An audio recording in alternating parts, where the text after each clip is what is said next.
This is section 10.4 in our limits unit.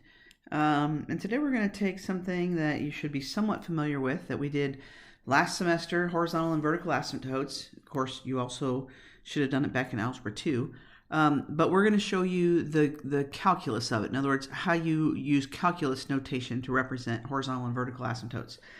So think back, first of all, about vertical asymptotes. And how do you find vertical asymptotes of a particular function? Well, remember we said that is going to be when the denominator equals 0, right? And then how do you find any holes on the graph of the function? Remember, holes come from the factors that cancel,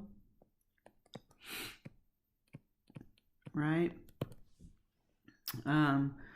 Okay, so the definition of a vertical asymptote in calculus is actually a limit. So we would say the limit as x approaches any particular number, I'm going to say c for any particular constant, and it could approach from the left or the right, or just the limit as x approaches c. Okay, so just keep in mind that it could say from the left, I just said from the right, of a particular function. So the limit as x approaches some number, if that comes out to equal infinity, and really again it could be positive or negative infinity, then that's how we know that you have a vertical asymptote. I'll put here vertical asymptote at x equals whatever that number is. So like for example, look down at example 1. If I have the function 1 over x minus 1, well, we know what that graph looks like. Again, you don't have to have the graph to do this, but just so we can kind of have something to look at. Isn't that the 1 over x graph that's moved 1 unit to the right? So it's this 1 over x graph, right? Doing something like this. And so if you look at the notation we have here, it says find the vertical asymptotes. Well, we know there's a vertical asymptote at x equals 1. So I could say the limit as x approaches 1 from the right. Well, look at this graph. As you come in from the right, doesn't it go to positive infinity? As you come in from the left, it goes to negative infinity. If we had just said what's the limit as x approaches 1, we would have said does not exist, right? And so that's what we mean. You know, if I'm looking at this, then I know, hey, there's a vertical asymptote at 1. Okay, let's talk about horizontal asymptotes. Well, first of all, remember horizontal asymptotes describe the end behavior of a graph, right? As you go all the way out to the far right, or as you go all the way out to the far left, right, if the graph levels off. So like on the picture I'm looking at down here, as you go way out to the right, I know this graph levels off at 0, and as you go way out to the far left, I know this graph levels off at 0. That's how we know that this has this horizontal asymptote at 0.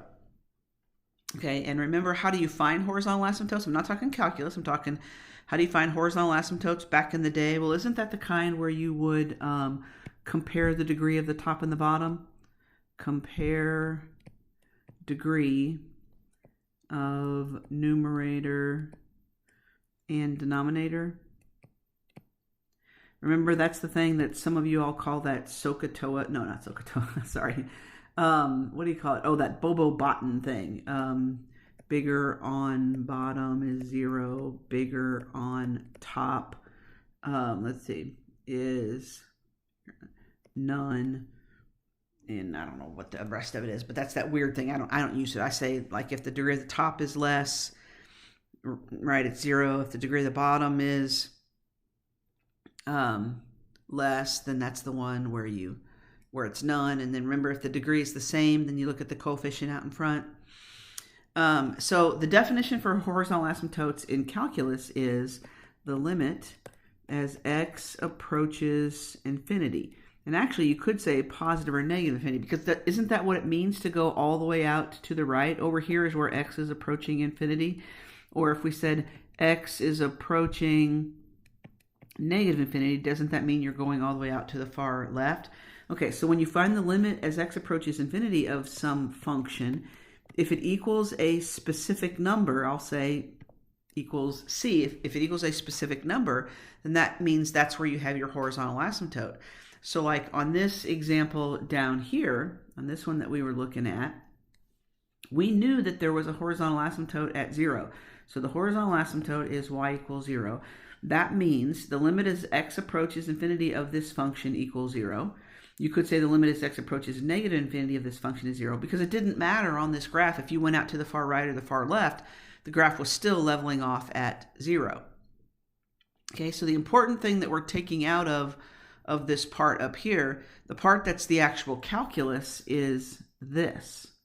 So the limit equals infinity is a vertical, but if it's the limit as x approaches infinity, you're talking about horizontal. And again, it's just a notation. So let's look at example 2. Well, okay, before I can find vertical and horizontal asymptotes, I need to factor and see if anything's going to cancel out, right? So let's see. X minus 2, x plus 1. It's going to give me negative 1 in the middle. And then how about 2x and x, 2, 3, minus, and plus. I think that'll give me the negative 1 in the middle. Okay, and so I know these are going to cancel. So I know I have a whole at x equals 2.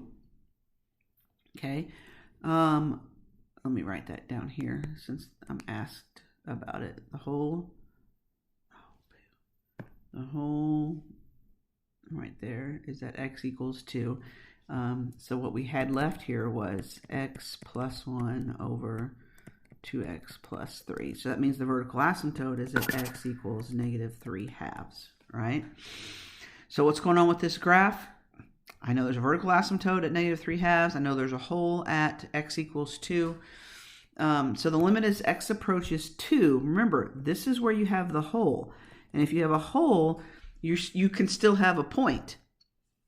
So how do I know what the y value is? Well, substitute. If I put 2 in here to my simplified, I'm going to have 2 plus 1 is 3. And then if I put a 2 in the bottom, 4 plus 3 is 7. So the y value at that hole, or I should say the predicted y value, is 3/7. Does it matter if I approach from the right or the left? No. If it's where the hole is, you can still substitute. You're going to get the same y value. However, if I know that I'm finding the limit as x approaches the vertical asymptote, if I know that that's the vertical asymptote, then I know the limit does not exist, right? I definitely know the limit does not exist. What I don't know is if it goes to infinity or negative infinity, and I don't know that unless I have the graph. So I'm going to put here in parentheses, it would either be positive infinity or negative infinity if I had the graph to look at. But either way, I can say that the limit does not exist. Okay? Find all horizontal asymptotes. Well, remember, for horizontal asymptotes, you compare the degree of the top and the bottom. And if you look up here, the degree is the same. The coefficient in front here was a 1. On the bottom, it's a 2. So I know the horizontal asymptote is at 1/2. So the limit as x approaches infinity of this function is going to be 1/2, because that means horizontal asymptote, as you go out to the far right, well, the limit as x approaches negative infinity, the horizontal asymptote is still 1/2. It doesn't matter if you go to the right or the left, it's the same horizontal asymptote. Okay? On example 3, it might be a little more difficult because you're thinking, hey, I know nothing's going to cancel, but how do I know when I have vertical asymptotes? Well, wouldn't it still be helpful to put the denominator in factored form? So I'm going to think of this as x over the square root of, let's factor, 2x, let's see, 3 and 1, and I need both to be minus. That's going to work. That's going to give me the negative 8, right? So vertical asymptotes are when the denominator is 0. It doesn't matter that those are under a square root. It's going to be 0. The denominator is going to be 0 if either one of those parentheses is 0. So I can say vertical asymptotes at 1/2 and 3/2. There are no holes because nothing's going to cancel out. And then horizontal asymptotes, well, compare the degree of the top and the bottom. The degree of the top is 1, and you might think the degree of the bottom is the square of 2, but if you take the square root of an x squared, wouldn't you have an x to the first? So the degree is the same. So that means if the degree is the same, you look at the coefficient on top and the coefficient on bottom. Well, the coefficient on top, out in front there, is a 1. Coefficient on bottom is whatever the square root of 4 is. What is the square root of 4? You might say 2. Well, it's either 2 or negative 2. What does that mean? That means there are two horizontal asymptotes. One of them is positive 1/2 and the other is negative 1/2. Okay, so there are two horizontal asymptotes. So how do I know if I'm finding the limit as x approaches positive infinity which asymptote it is? Well, as you go out to positive infinity, it's going to go to one of the asymptotes. And if you go to negative infinity, it's going to go to the other asymptote. Just to give you an idea of a picture, if I have two horizontal asymptotes, let's say here's my horizontal asymptote at positive 1/2. Here's my horizontal at negative 1/2. I don't know what this graph looks like, but I know as you go to one side, it's going to go to one of the asymptotes. As you go to the other side, it's going to go to the other. But there's no guarantee that this is the direction. Maybe it goes to this one as you go out to the left, and maybe it goes to this one as you go out to the right. So how do I know which one is which? Well, if x approaches positive infinity, then you keep the positive root. So the positive root was the positive 2, so this is positive 1/2. If x approaches negative infinity, then you keep the negative root. So negative root was the negative 2, so this would be negative 1/2. And so you might say, oh, so if it's positive infinity, it's always the positive asymptote. If it's negative infinity, it's always the negative asymptote. No, that's not true.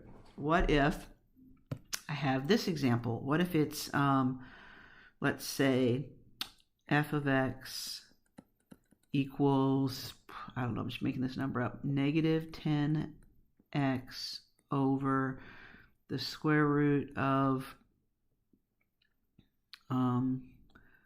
25x squared and whatever is, I don't care what the rest of it is. If you're finding the horizontal asymptotes on this, you would say, okay, compare the degree. The degree is the same, right? One on top, one on bottom. So y equals, the coefficient on top is negative 10. The coefficient on bottom is either positive or negative 5. So if you take the positive root of 5, you're going to get y equals negative 10 over 5, which is negative 2. So it all depends on what the numerator, or I should say, what the other coefficient is, right? Being positive or negative. So don't think positive infinity automatically means positive horizontal asymptote. Okay, look at example 4. It's just another example of what we were doing. I'm going to get rid of this just so I have some space here. This is just me kind of talking to you guys. So look at example 4. I think what I'll first of all do is I'll factor. I have x cubed over x times x minus 2. So if I cancel this x with one of those, then what I have left is just an x squared on top, and on the bottom I have an x minus 2. So I still have a vertical asymptote at x equals 2. There's a hole at x equals 0, because remember my x is canceled. Horizontal asymptote, you would say y equals, well look, compare the degree of the top. Isn't the degree of the top more than the bottom? Oh, that means there are none. There are no horizontal asymptotes. So the limit as x approaches infinity, if there are no horizontal asymptotes, then that means the limit does not exist. It means it's not leveling off. And it doesn't matter if we say positive infinity or negative infinity, no horizontal asymptotes is no horizontal asymptotes. Okay, so that is section 10.4.